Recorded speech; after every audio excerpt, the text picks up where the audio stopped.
أعوذ بالله من الشيطان الرجيم بسم الله الرحمن الرحيم الحمد لله رب العالمين والصلاة والسلام على سيد المرسلين نبينا محمد وعلى آله أصحابه أجمعين أما بعد لقد كان لكم في رسول الله أسوة حسنة. కార్యక్రమ నిర్వాహకులు ధర్మ పరిచయ committee convener Saleem Hafeez sir గారికి, అలాగే పెద్దలు గురువులు ఫజలుర్ రెహమాన్ సార్ గారికి, ఇక్కడ ఉన్న నా తోటి దాయిలు, హాజరైన పెద్దలు, విద్యార్థులందరికీ అస్సలాము అలైకుం వరహమతుల్లాహి వబరకాతుహు. అస్సలాము అలైకుం మీకు అందరికీ వచ్చినందుకు. దీని అర్థం సర్వ సృష్టికర్త అయిన అల్లాహ్ యొక్క శాంతి సమాధానాలు మీ అందరితో ఉండాలని నేను కోరుకుంటున్నాను. ఉదాహరణకి శుభాకాంక్షలు అని మనం తెలుగులో చెప్తాం. శుభము అంటే మంచి, కాంక్ష అంటే నేను కోరుకోవడం. ఈ పలానా దినం సందర్భంగా శుభాకాంక్షలు అంటే మీకు మంచి జరగాలని నేను కోరుకుంటున్నాను. ఇస్లాంలో మొట్టమొదటి మిమ్మల్ని చెప్పిన పదానికి అర్థం అదే, అస్సలాము అలైకుం వరహమతుల్లాహి వబరకాతుహు. సర్వలోకాల సృష్టికర్త అయినటువంటి అల్లాహ్ యొక్క శాంతి సమాధానం మీతో ఉండాలని నేను కోరుకుంటున్నాను. ఇది దాని యొక్క అర్థం. అంతేగాని ఇది ఏదో ఒక కేటగిరీ, ఒక గ్రూప్కి సంబంధించిన విషెస్ ఏమైతే ఏమీ కాదు. సర్వలోకాలను ఎవరు సృష్టించారో ఆయన యొక్క కృపా శాంతి సమాధానాలు మీతో ఉండాలని నేను కోరుకుంటా, అంటే శుభం కావాలని కోరుకోవడం. Okay sir, thank you very much for the time. నాకు కొంత సమయాన్ని కేటాయించారు. ఇక విషయానికి వస్తే, ఈ జనరేషన్ని జెన్జీ జనరేషన్ పిలుస్తారు, జనరేషన్ జెడ్. 1997 నుంచి 2012 మన వాళ్ళు ఈ మధ్య ఆ కేటగిరీ చేశారు. 1997 నుంచి 2012 మధ్యలో ఎవరైతే డేట్ ఆఫ్ బర్త్ ఉంటుందో వాళ్ళందరూ జనరేషన్ జెడ్, జెన్జీ గ్యాంగ్ వాళ్ళు. ఎందుకు ఈ పదం చెప్పాల్సి వచ్చింది అంటే, ఈ జెన్జీ గ్యాంగ్ చూడండి, దీని తర్వాత పుట్టిన వాళ్ళను జనరేషన్ ఆల్ఫా, 2025 తర్వాత పుట్టిన వాళ్ళు అయితే జనరేషన్ బీటా. ఇది వాళ్ళ కేటగిరీస్. జనరేషన్ ఎప్పుడైతే చేంజ్ అవుతూ వస్తుందో ఒక విషయం మాత్రం చాలా క్లియర్. ఈ మధ్య ఒక పెద్ద ఆయన మన ఇండ్లలో పిల్లవాళ్ళకి ధర్మాన్ని నేర్పియండి, వాళ్ళు ప్రతిదానికి ప్రూఫ్లు అడుగుతున్నారు. పరిశీలనాత్మక సైన్స్ టెక్నాలజీ ఎప్పుడైతే పెరిగిందో అన్నిటికీ ప్రూఫ్ ఏంటని అడుగుతున్నారు వాళ్ళు. అంటే ఇక్కడ నేనేం చెప్పదలుచుకున్నానంటే, ఈ జనరేషన్లో ఎవరైతే ఉన్నారో ఏ విషయాన్ని గుడ్డిగా నమ్మరు. వాళ్ళకి ప్రతి విషయానికి ప్రూఫ్ ఉండాలి. ప్రతి విషయానికి వాళ్ళకి ఆ విషయాన్ని ఎలా వచ్చిందనేటటువంటి ఒక బేస్ ఉండాలి. బేస్ ప్రూఫ్ లాంటివి లేకుండా ఎక్కువ మంది దీన్ని గట్టిగా నమ్మేవాళ్ళు లేరు. అలాగని కొంతమంది ఉన్నారు కూడా. ఆ కొంతమంది ఎవరు ఇప్పటి నుంచి కాదు, ఈ రెండు వర్గాలు భూమి పుట్టినప్పటి నుంచే మొదలైనాయి. ఈరోజు కొత్తగా ఏం జరగలేదు. సో అలా దానికి మీకు ప్రూఫ్లు ఏం చెప్పచ్చు అంటే, ఉదాహరణకి మన వాళ్ళు January 1 జరుగుతారు. January 1 అనేది రోమన్స్ ఎలాంటి స్టోరీలు నమ్మేవాళ్ళు అంటే, వాళ్ళ దగ్గర లేనటువంటి మూఢనమ్మకాలకి తావు లేనటువంటి స్టోరీ లేదు. అన్ని స్టోరీలు వాళ్ళ దగ్గర ఉన్నాయి. మీరు ఈరోజు పిలిచే Earth, Mercury, Mars, Venus, Jupiter, మొత్తం సోలార్ ఫ్యామిలీలో ఉండేటటువంటి అన్ని ప్లానెట్స్ పేర్లన్నీ రోమన్స్ పూజించే దేవీ దేవతల పేర్లు, Roman gods and goddesses. January 1 Janu's అనేది ఏంటి అంటే, వాళ్ళు ఆరాధించే ఒకానొక దేవత. ఆమె హెల్, నరక ద్వార పాలకురాలు. 2 తలలు ఉంటాయి, ముందుకు చూడగలదు, వెనక్కి చూడగలదు. ఆమె పేరుకు గుర్తుగా జానూస్ January 1 అని తీసుకొని వచ్చి వాళ్ళు ప్రపంచం మొత్తం పైన దాన్ని సింబల్ చేసుకొని January 1ని సెలబ్రేట్ చేస్తారు. ఇలాంటి మూఢనమ్మకాలు దండిగా ఉన్నాయి. ఎవరి దగ్గర? రోమన్స్ దగ్గర. మన దగ్గర కూడా అలాంటివి ఉన్నాయి. ఎందుకు అంటే, సత్యానికి అసత్యానికి మధ్య ఉండేటటువంటి యుద్ధం మొదటి నుంచి ఉండేది. మన వాళ్ళు ఏం ఆలోచిస్తారు? ఉదాహరణకి ఒక చిన్న ఎగ్జాంపుల్ తీసుకుంటే, లైటనింగ్, మెరుపు, ఉరుములు మెరుపులు, థండర్ స్ట్రోమ్, లైటనింగ్ 2 కంబైన్గా వస్తాయి అవి. ఆ ఉరుములు మెరుపులు ఎలా వచ్చేవి? మన వాళ్ళ ఆలోచన ఏంటి? ఇక్కడ మనం ఉన్నది భూలోకం, పైన ఇంకో లోకం ఉంది, దేవలోకం. భూలోకం కింద ఇంకో లోకం ఉంది, పాతాళ లోకం. భూలోకం పైన ఉండే దేవలోకానికి రాజు ఇంద్రుడు. ఇంద్రుని చేతిలో ఒక ఆయుధం ఉంటుంది. ఆ ఆయుధం వజ్రాయుధం. ఆ వజ్రాయుధంతో భూమిపైన ఎప్పుడైనా ఆయనకి ఒక జనాల పైన కోపం వస్తే శపిస్తాడు. ఆ శాపం ఎలా వస్తుంది? మెరుపులాగా వస్తుంది. దాన్నే మన వాళ్ళు పిడుగులు అంటారు. ఇది అప్పటి ఆలోచన. ఈ జనరేషన్ అది నమ్మమంటే నమ్మరు. ఎందుకు నమ్మరు? మనకు తెలుసు, అది ఎలక్ట్రిసిటీ, కరెంట్. అది ఎలా వచ్చింది కరెంట్? 600 BCలో మొదలైంది ఆ కాన్సెప్ట్. జనరేషన్ జెడ్ అనే వాళ్ళు ఆ కాన్సెప్ట్ని తీసుకొని వచ్చి ఇప్పుడు వాళ్ళ ముందు పెట్టారు అనుకోండి, దాని పుట్టు పూర్వోత్తరాలు మొత్తం చెప్పగలరు. దాన్ని నమ్మరు. ఈ విధంగా సైన్స్ పెరిగే కొద్దీ వీళ్ళు ఏం చేశారు? నమ్మకానికి మూఢనమ్మకానికి మధ్యలో ఉండేటటువంటి ఒక చిన్న లేయర్ని విడదీస్తూ ఒకానొక స్టేట్కి కొంతమంది ఏం వెళ్ళిపోయారు అంటే, అసలు సృష్టి లేదు, సృష్టికర్త లేరు, అంతా సైన్సే, ఇంకేమీ లేదు. టోటల్గా ఇప్పటిదాకా 4 ఇండస్ట్రియల్ రెవల్యూషన్స్ జరిగాయి. అందులో మొట్టమొదటి ఇండస్ట్రియల్ రెవల్యూషన్ స్టీమ్ ఇంజిన్ కనుక్కున్నప్పుడు జరిగింది. స్టీమ్ ఇంజిన్ కనుక్కోవడం అంటే అప్పుడే ట్రైన్ కనుక్కున్నారు.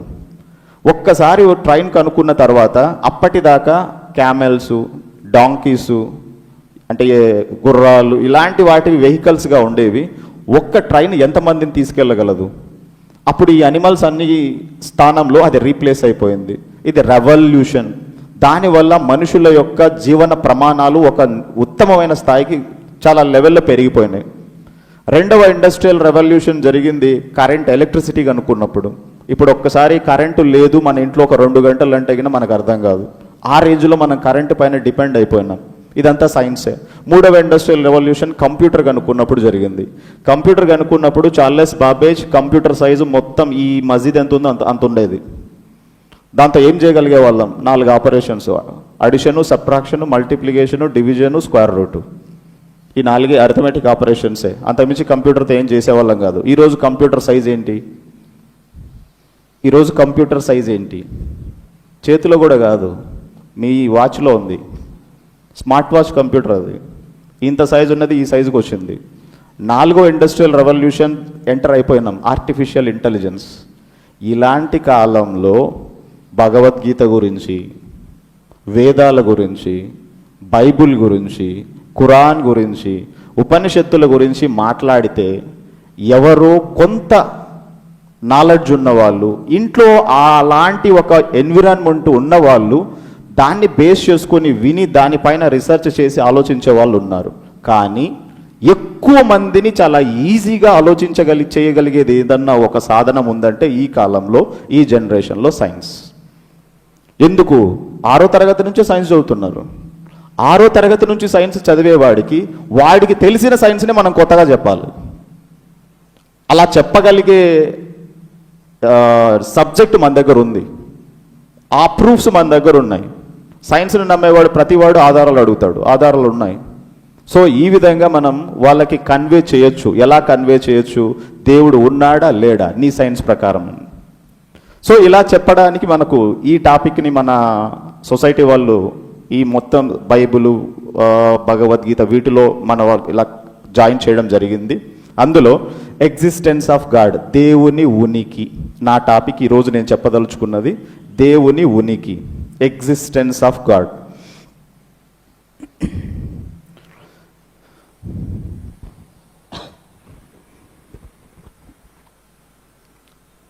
ఇక్కడ ఎగ్జిస్టెన్స్ ఆఫ్ గాడ్, దేవుని ఉనికిని నిరూపించడానికి 4 ప్రమాణాలు ఉన్నాయి. స్టాండర్డ్స్ అంటాం.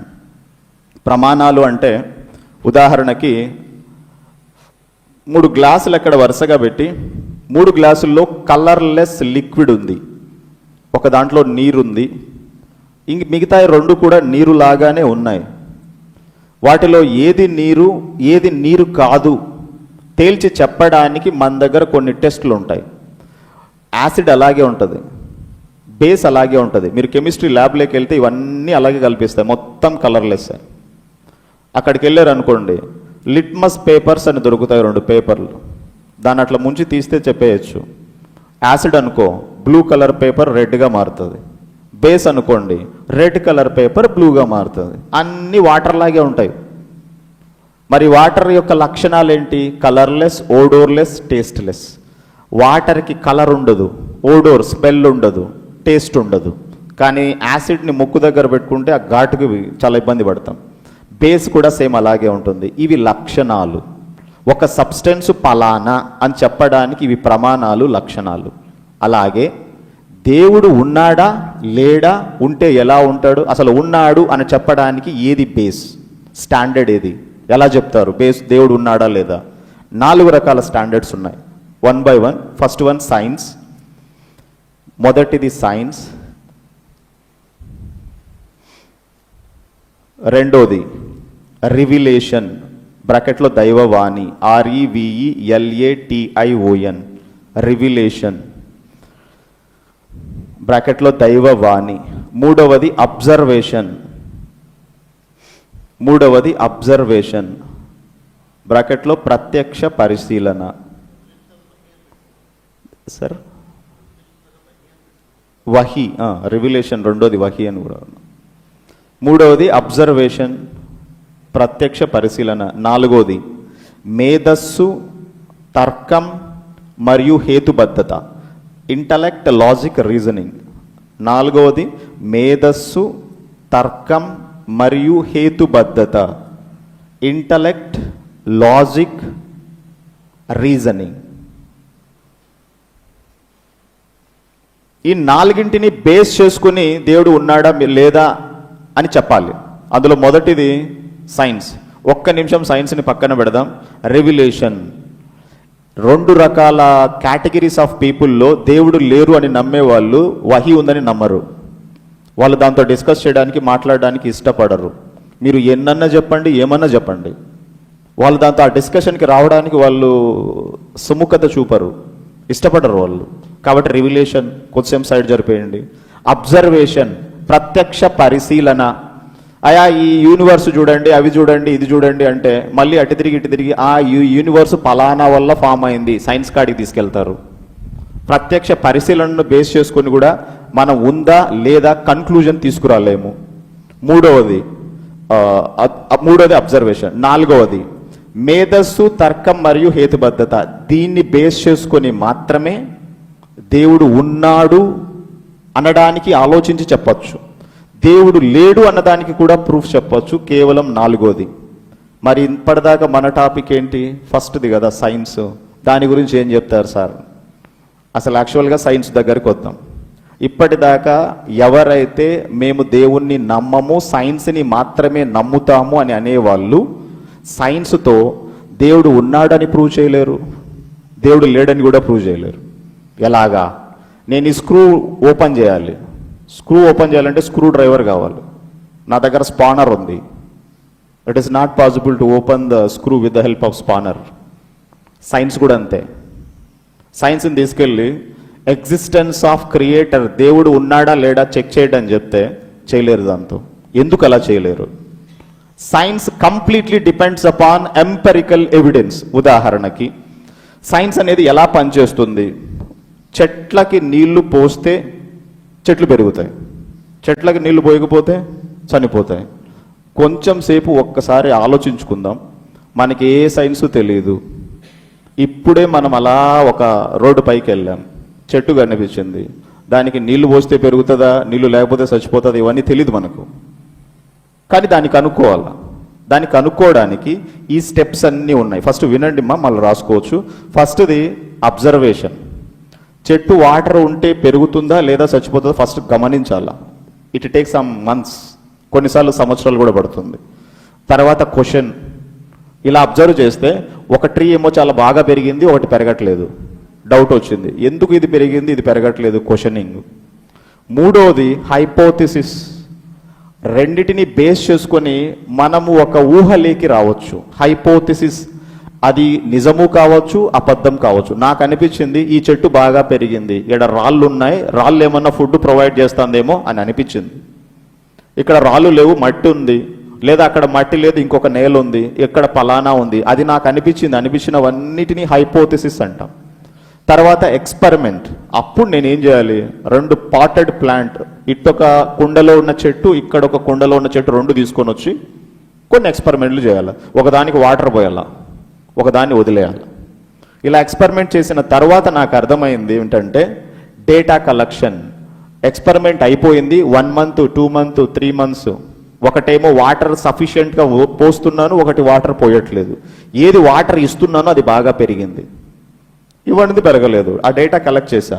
అనాలసిస్, ఫైనల్గా అన్నింటినీ చెక్ చేసుకుని ఇప్పుడు నేనేం చెప్పాలా, వాటర్ లేకపోతే, నీళ్లు లేకపోతే చెట్టు చనిపోతుందని చెప్పాలి.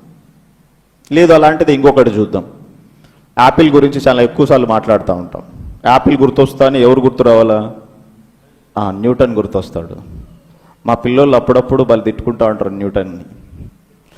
న్యూటన్ రాకముందు ఫిజిక్స్ టెక్స్ట్ బుక్ ఇంతే, న్యూటన్ వచ్చినాడు ఇంత అయింది. ఏం తిట్టుకుంటారంటే, ఎందుకు సార్ ఎక్కడొచ్చినా న్యూటన్ పేరు వస్తుంది? అప్పటిదాకా తెలియని కొన్ని విషయాలని న్యూటన్ కనుక్కున్నాడు. అప్పటిదాకా ఫోర్స్ ఉందని తెలుసు, దాన్ని ఎట్లా మెజర్ చేయాలో తెలియదు.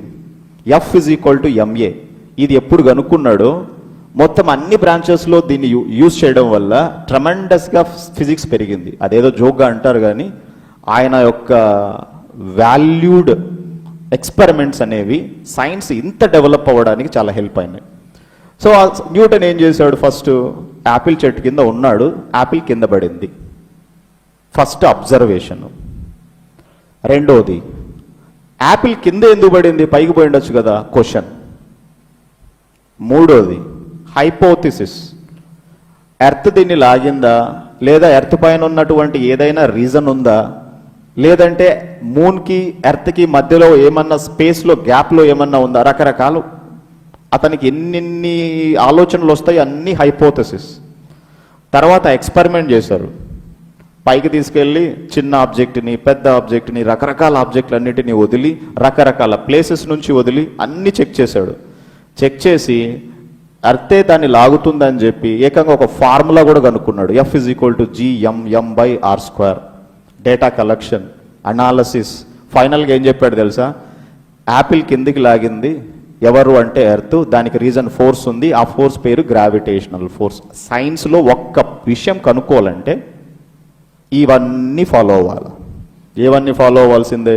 సైన్స్ బేస్ చేసుకొని మీరు ఏం చెప్పాలన్నా అబ్జర్వేషన్ ఉండాలా, క్వశ్చనింగ్ ఉండాలా, హైపోథసిస్ ఉండాలి, ఎక్స్పెరిమెంట్ ఉండాలి, డేటా కలెక్షన్ ఉండాలి, అనాలసిస్ ఉండాలి, final conclusion.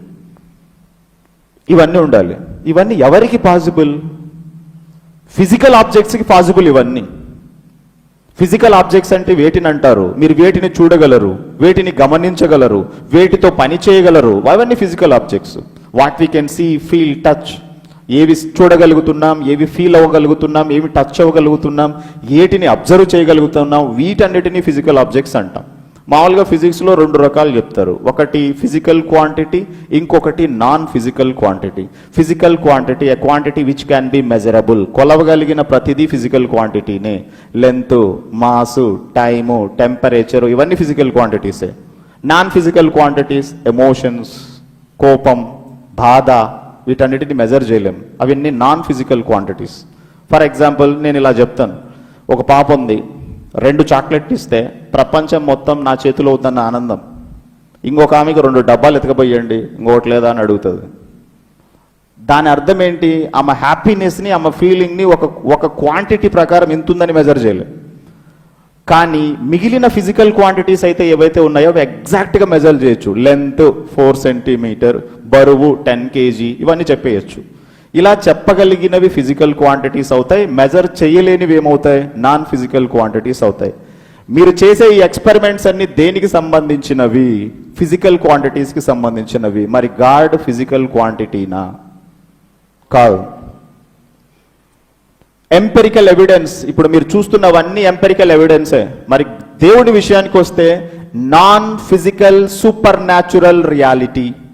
Non physical supernatural reality, దాన్ని ప్రూవ్ చేయడానికి మీరు ఇవన్నీ చేయలేరు.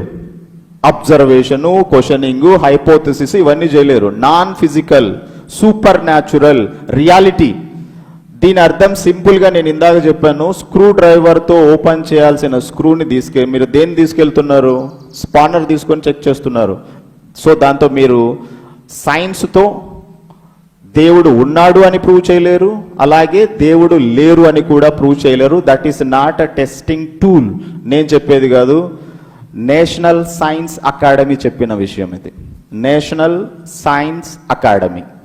సో ఈ నేషనల్ సైన్స్ అకాడమీ వాళ్ళు చెప్పినటువంటి విషయాలలో ఇది మొట్టమొదటి విషయం. సైన్స్ అనేది టూల్ కాదు దేవుడు ఉన్నాడని లేదని చెప్పడానికి. కానీ సైన్స్ ఏం చెప్తుందంటే ఇట్ ఎక్స్ప్లెయిన్స్ హౌ, ఎలా జరుగుతుందో చెప్తుంది. దాన్ని మించి రిలీజియన్ ఏం చెప్తుందంటే ఇట్ ఎక్స్ప్లెయిన్స్ వై, ఎందుకు. ఉదాహరణకి ఫర్ ఎగ్జాంపుల్ వాళ్ళ మాట్లాడే విషయాలే కొన్ని మాట్లాడదాం. సైన్స్ గురించి మాట్లాడితే ఈ రెండు విషయాలు బాగా గమనిస్తే హౌ, వై, ఈ రెండింటిని ఎలా జాయిన్ చేయాలి. ఉదాహరణకి బిగ్ బ్యాంగ్ థియరీ గురించి చెప్తాడు జార్జ్ లెమెట్రీ, బెల్జియన్ ఫిజిక్సిస్ట్, అలాగే రోమన్ క్యాథలిక్ ప్రీస్ట్. అతను అంటే మామూలుగా చర్చి ఫాదర్లు తెల్ల డ్రెస్ వేసుకొని ఉంటారు చూసారో, యూనిఫామ్, అలాంటి ఒక ప్రీస్ట్, సేమ్ టైం అతనే సైంటిస్ట్, బెల్జియన్ ఫిజిక్సిస్ట్ అతను.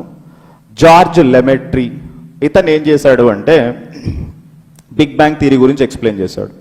అసలు బిగ్ బ్యాంగ్ థియరీ అంటే ఏంటి, యూనివర్స్ ఎట్లా పుట్టింది, ఇంతకు యూనివర్స్ అంటే ఏంటి. It is a vast unimaginable space. మీ ఊహకు అందని పెద్ద స్పేస్ని ఏమంటారు అంటే యూనివర్స్ అంటాం. ఉదాహరణకి మనకు అప్పుడప్పుడు మనసులో కొన్ని విషయాలు వస్తాయి. నన్ను అంటారా, నేను, నాకు, నన్ను అంటారా, ఇలాంటి ఫీలింగ్స్ మాట్లాడుతూ ఉంటాం. అసలు మీరు ఒకసారి ఆలోచించండి, భూమి సైజుతో పోలిస్తే సూర్యుని సైజు దాదాపుగా 13.3 లక్షల రెట్లు పెద్దది. 13,30,000 ఎర్తుల్ని ఒక చోట పెడితే దాని సైజు దేనికి ఈక్వల్ అంటే ఒక్క సూర్యుడికి ఈక్వల్. మరి అలాంటిది సూర్యుడు మిగతా సోలార్ ఫ్యామిలీలో ఉన్న ప్లానెట్స్ అన్నిటినీ కలిపితే సోలార్ ఫ్యామిలీ. మరి ఈ సోలార్ ఫ్యామిలీలన్నీ కలిపితే ఒక గెలాక్సీ. మరి గెలాక్సీలన్నీ కలిపితే యూనివర్స్. మరి యూనివర్స్ అంతా అలాగే స్టాండర్డ్గా రెస్ట్ పొజిషన్లో ఉందా, లేదు. ఇది అర్థం కాక సైంటిస్టులు ఏం చెప్తారంటే ఒక సముద్రం బీచ్ దగ్గరికి వెళ్ళండి, చేత్తో మీ దొరికినంత ఇసుక చేతికి తీసుకోండి. మీకు చేతిలో ఎంత ఇసుక మీ చేతిలో ఉందో, మీరు చూస్తున్న యూనివర్స్లో మీకు ఏమేమి విషయాలైతే తెలుసో అవంతా మీ చేతిలో ఉన్న ఇసుక మాత్రమే. ఇంకా ఎంత యూనివర్స్ ఉంది, సముద్రం బీచ్లో ఎంత అయితే ఇసుక ఉందో అంత స్పేస్ ఉంది. ఆ స్పేస్లో మనం ఎర్త్ ఎంత, ఒక చిన్న శాండ్ పార్టికల్ తీసుకున్నారనుకో, ఆ మొత్తం బీచ్లో ఒక చిన్న శాండ్ పార్టికల్, ఇసుక రేణువు, అంతే మన సన్. ఆ సన్తో పోలిస్తే మనది ఇంకా ఎంత చిన్నది, 13.3 లక్షల రెట్లు ఎర్త్ చిన్నది. మళ్ళా ఆ ఎర్త్ కూడా 4 సమాన భాగాలు చేస్తే 3 భాగాలు నీళ్లున్నాయి, ఒక్క భాగం మాత్రమే డ్రై ల్యాండ్ ఉంది. ఆ డ్రై ల్యాండ్లో ఉన్న ఒక్క పార్ట్లో వరల్డ్ పాపులేషన్ మొత్తము ఉంది.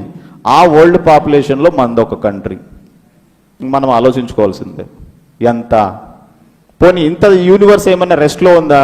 The universe is expanding constantly with the speed of light. 3 లక్షల కిలోమీటర్లు పర్ సెకండ్. ఒక్క సెకండ్ గ్యాప్లో 3 లక్షల కిలోమీటర్లు యూనివర్స్ అనేది ఎక్స్పాండ్ అవుతుంది. సో ఇలా ఒక యూనివర్స్ ఉంటే ఆ యూనివర్స్ ఎలా ఫామ్ అయిందని చెప్పారాన్ని బిగ్ బ్యాంగ్ థియరీ అంటారు. ఈ బిగ్ బ్యాంగ్ థియరీని ప్రపోజ్ చేసింది జార్జ్ లెమెట్రీ. ఆయన ఏం చెప్తాడు అంటే, ఇప్పటిదాకా నేను చెప్పిన national academy of science, total science ఏం చెప్తుందని మాట్లాడుకున్నాం, ఎలా, హౌ. కానీ రిలీజియన్ ఏం చెప్తుందని మాట్లాడుతున్నారు, వై. ఈ రెండింటికి మధ్య ఉండేటటువంటి రిలేషన్ ఏంటో మాట్లాడుతున్నాం. సో ఆ జార్జ్ లెమెట్రీ చెప్పింది ఏంటి అంటే, మొత్తం ఈ యూనివర్స్లో ఉండేటటువంటి కాన్స్టిట్యూయెంట్ పార్టికల్స్ అన్నీ ముందు ఒకే బాక్స్ లాగా ఉండేవి. అంటే సోలార్ ఫ్యామిలీలు, గెలాక్సీలు మొత్తం ఒకే ముద్దలాగా ఉండేది. దాన్ని నెబ్యులా అంటారు. అక్కడ కూడా ఒక పాయింట్ చెప్పాడు, ఎందుకు బ్లాస్ట్ అయిందో చెప్పరు, కానీ బ్లాస్ట్ అయింది. బ్లాస్ట్ అయిన తర్వాత మొత్తం అన్ని స్ప్రెడ్ అయిపోయినాయి. స్ప్రెడ్ అయిపోయి చిన్న చిన్న ముక్కలు కూల్ అయిపోయినాయి, పెద్ద ముక్కలు ఇంకా బర్న్ అవుతున్నాయి. ఆ బర్న్ అవుతున్న పెద్ద ముక్క సన్, ఆ కూల్ అయిపోయిన చిన్న చిన్న ముక్కలు ఏంటి అంటే ప్లానెట్స్. సన్ చాలా హెవీ సైజులో ఉంది కాబట్టి మిగిలిన వాటిని దూరంగా వెళ్ళనీయకుండా ఆపుకొని ఉంది. ఆ ఫోర్స్ పేరే ఏంటి, గ్రావిటేషనల్ ఫోర్స్. ఇలా వచ్చింది అని ఎవరు చెప్తారు, బెల్జియన్ ఫిజిక్సిస్ట్ చెప్తాడు. దీన్ని ఏమంటారు, బిగ్ బ్యాంగ్ థియరీ అంటారు. అప్పుడు వై, ఎందుకు. ఇప్పుడు ఒక క్వశ్చన్ వేద్దాం, మన Earth why it is in a third place. 3వ ప్లేస్లో లేకుండా భూమి 2వ ప్లేస్లో ఉంటే ఏమయ్యేది. సన్ నుంచి వచ్చే ఎక్సెస్ ఆఫ్ హీట్కి ఇప్పటికే సమ్మర్ సీజన్లో 2 డిగ్రీలు టెంపరేచర్ పెరిగితేనే ఇటొక ఏసీ అటొక ఏసీ మొత్తం 4 ఏసీలు పెంచుతారు మన వాళ్ళు. అట్లాంటిది థర్డ్ ప్లేస్లో లేకుండా పర్ఫెక్ట్గా తీసుకెళ్ళి సెకండ్ ప్లేస్లో పెట్టారు అనుకోండి ఎర్త్ని, టోటల్ అక్కడి నుంచి వచ్చే హీట్ ఎనర్జీకి లైఫ్ ఎగ్జిస్టెన్స్ ఉండదు. పోనీ థర్డ్ కాకుండా ఫోర్త్ అయితే ఆల్రెడీ ఎర్త్ 23 డిగ్రీస్ యాక్సిస్ ఇలా టిల్ట్ అయింది. నార్త్ పోల్ సౌత్ పోల్ దగ్గర వాటర్ మొత్తం ఫ్రీజ్ అయిపోయినాయి, గడ్డగట్టినాయి. మూడోది కాకుండా 4వది అయితే మొత్తం భూమిపైన ఉన్న నీళ్లు మొత్తం గడ్డగడతాయి, లైఫ్ ఉండదు. ఫస్ట్ది వై క్వశ్చన్, వాళ్ళు హౌ అని చెప్పారు.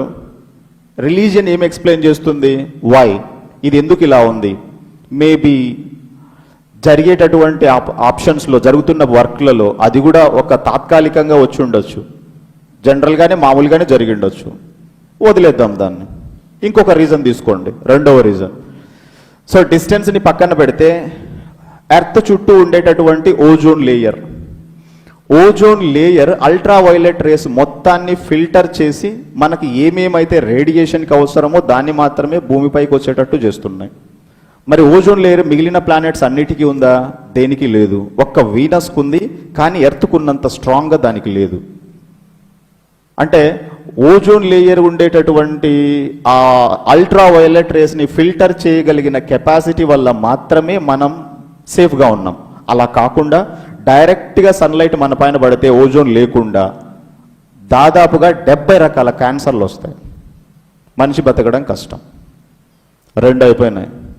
వై తెలీదు. ఇంకొక ఆప్షన్ తీసుకోండి, మూడొక ఆప్షన్.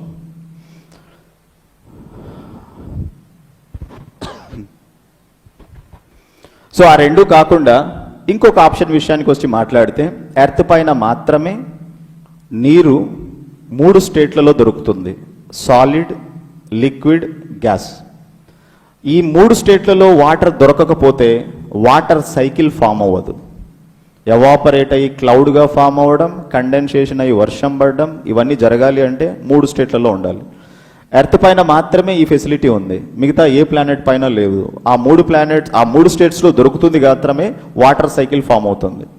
అది వదిలేస్తే earth axis of rotation, earth ఇలా లేదు, గ్లోబ్ ఇప్పుడు ఇటు ఉంటుంది. ఇలా ఉండడం వల్ల ఎర్త్ పైన డిఫరెంట్ ప్లేసెస్లో సన్లైట్ డిఫరెంట్ యాంగిల్స్తో పడుతుంది. సన్లైట్ అలా డిఫరెంట్ యాంగిల్స్లో పడడం వల్ల మాత్రమే సీజన్స్ ఫార్మేషన్ జరుగుతుంది. Winter season, summer season, rainy season. అలా లేకుండా అన్నీ ఎప్పుడు ఒకే సీజన్ ఉన్నాయనుకోండి డైరెక్ట్గా సన్లైట్, అది కూడా ప్రాబ్లం. ఇలా ఎర్త్ని ఏదో బ్లాస్ట్ అయ్యి పగిలిపోయి బయటికి వచ్చిన ఏదో ఒక మొక్క కాదు, అది పర్ఫెక్ట్గా ఎవరో తయారు చేసి పెట్టారు అక్కడ మనిషి బ్రతకడానికి. ఎలాగా? ఒక బాక్స్ ఉంది, బాక్స్ లోపల ఒక 5 రకాల పెయింట్లు వేసి గోడ పైన కొట్టామనుకోండి, ఏదో పిచ్చి బొమ్మ వస్తుందా, లేదా ఒక బ్యూటిఫుల్ పిక్చర్, పికాక్ లాంటి ఒక పిక్చర్ వస్తుందా అంటే పిచ్చి బొమ్మ అయితే కన్ఫర్మ్, బ్యూటిఫుల్ పీకాక్ అయితే రాదు. కానీ వీళ్ళు ఏం చెప్తున్నారు? బ్లాస్ట్ అయ్యి బయటకు వచ్చింది, ఎర్త్ వచ్చింది, ఎర్త్కు ఉన్న అన్ని ఫెసిలిటీస్ చెప్తున్నారు. ఇన్ని ఫెసిలిటీస్ ఉండాలి అంటే దాన్ని పర్ఫెక్ట్గా తయారు చేసి పెట్టాలా, అంటే పర్ఫెక్ట్గా దాన్ని పిక్చర్ని పెయింట్ చేయాలా. సో అలా బ్లాస్ట్ అయ్యి వస్తే జరగదు. సో ఈ విధంగా సైన్స్ చెప్పేదేమో హౌ, ఎలా వచ్చింది. రిలీజియన్ ఏం ఎక్స్ప్లెయిన్ చేస్తుంది? వై, ఎందుకు వచ్చింది. ఇదే విషయాన్ని అల్లాహ్ సుబ్హానహు వ తఆలా దివ్య ఖురాన్ 21వ సూరా 30వ ఆయత్.